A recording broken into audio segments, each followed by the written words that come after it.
ভাই শোনেন আমার কথা বোঝেন, আমাকে মাইরা ফেলবে বলতেছে না, মাইরা ফেললে বলছে আমাকে ঢাকায় থাকতে, যে ঢাকায় সিকিউরিটি না থাকতে, কিন্তু আমি কই আসছি, আমি গ্রামের বাড়িতে আসছি।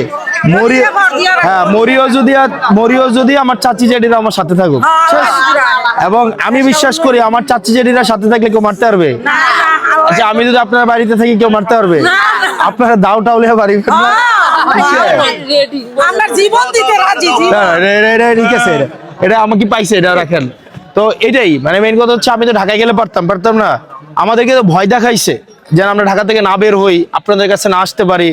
এই যে আমাদের মা চাচিদের কাছে আমরা দেবীদের যাইতেছিলাম, আমাদেরকে অনেকে টাকা দিতেছিল, খাবার দিতেছিল, এই যে আনন্দটা এটা যেন না হয়, এটার জন্য এই ভয়টা দেখাইছে হাদি ভাইয়ের ইয়ার মধ্য দিয়ে।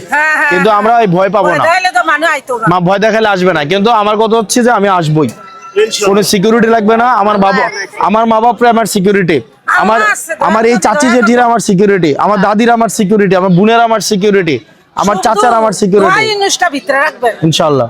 সব সময় লা ইলাহা ইল্লা আনতা সুবহানাকা ইন্নী কুনতু মিনাজ জালিমিন।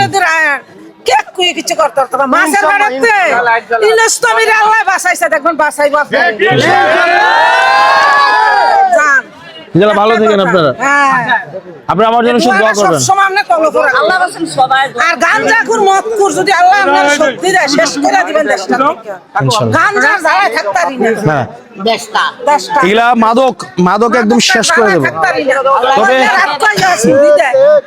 তবে মাদক যারা খায় তারা কি মাদক শেষ করবো?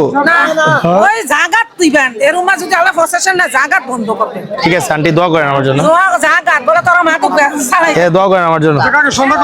দোয়া করি।